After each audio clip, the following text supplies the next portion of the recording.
Welcome sa Tagalog Horoscope, ang iyong gabay sa pang-araw-araw na buhay.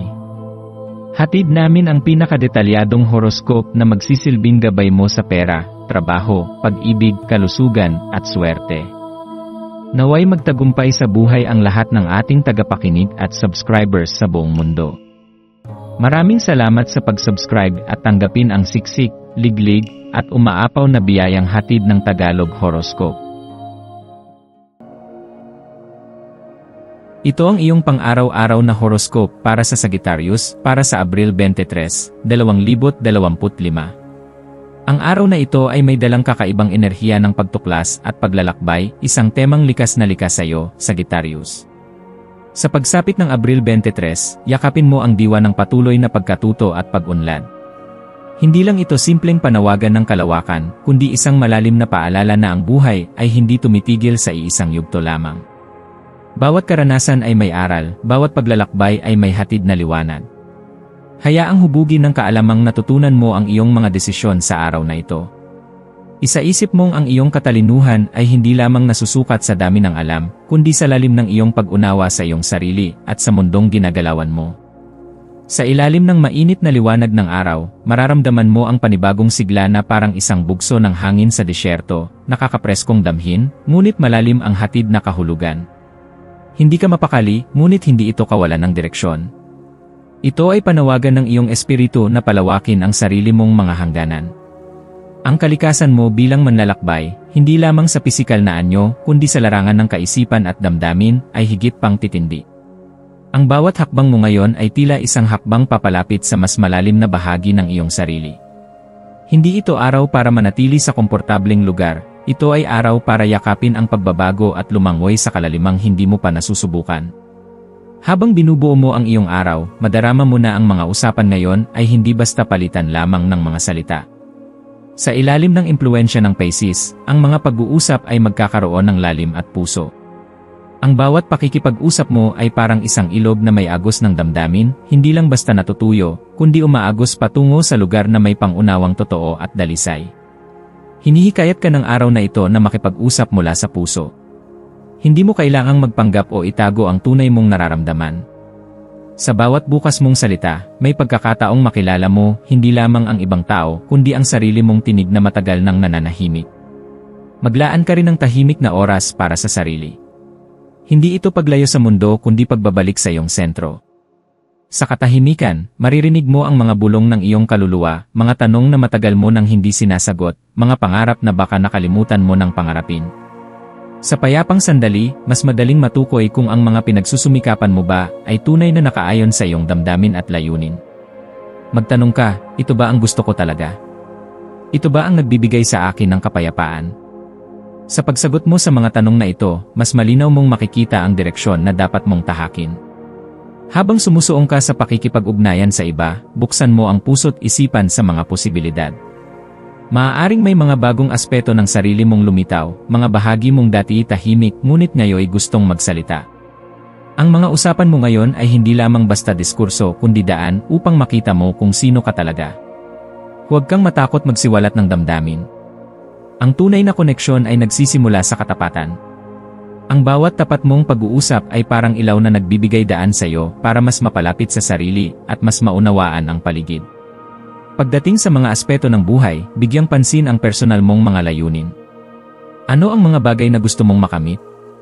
Ano ang mga panaginip na minsan mong isinantabi? Panahon na upang bigyan mo sila ng pagkakataong umusbong muli. Sa larangan ng trabaho, maaaring magkaroon ka ng mga ideya o proyekto na makakatulong hindi lamang sa iyo, kundi pati na rin sa iyong mga kasamahan. Sa usaping emosyonal, baka mas maging bukas ka sa pagmamahal, hindi lang sa romantikong paraan, kundi pati na rin sa anyo ng pagkakaibigan, pamilya, at pagmamahal sa sarili. Maswerteng kulay mo ngayon ay berde, kulay ng kalikasan, paghilom, at pag-asa. Hinihikayat ka nitong bumalik sa iyong pinagmulan at hanapin ang kasagutan sa kalmadong presensya ng kalikasan. Isuot ang berde o isama ito sa iyong kapaligiran para makaramdam ng balanse at kapayapaan.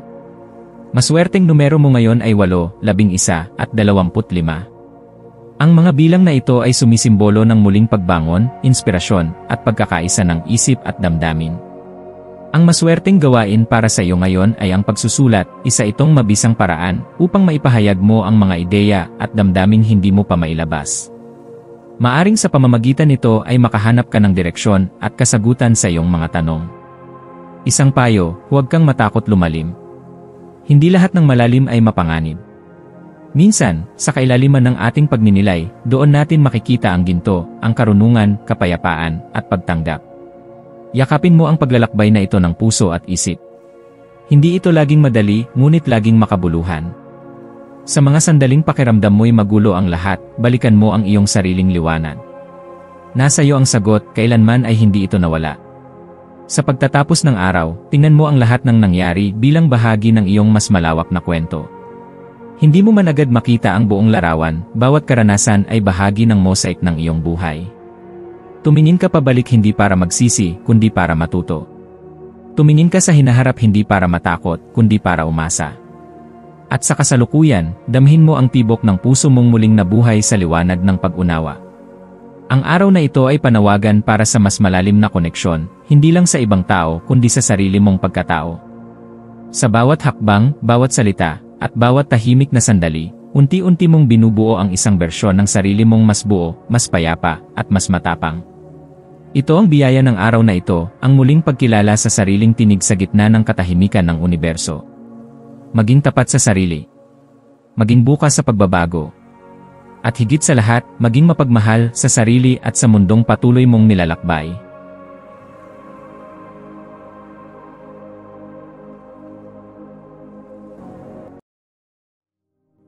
Tayo ay magkaroon ng kaunting sandali upang ipagdasal ang lahat ng mga dalangin ng ating mga subscribers, na sana'y matamo nila ang kanilang mga pinapangarap sa buhay, magandang trabaho, mabuting kalusugan, payapa at masayang pamumuhay, at siksik, liglig at umaapaw na biyaya at kayamanan.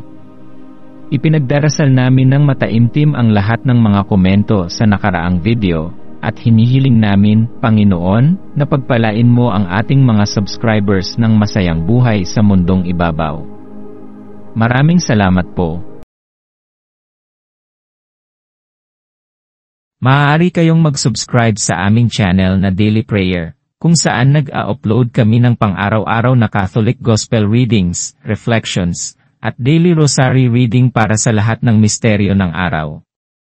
Tulungan ninyo kaming buuin ang community na ito at mag-subscribe na. Ang link ay nasa description box.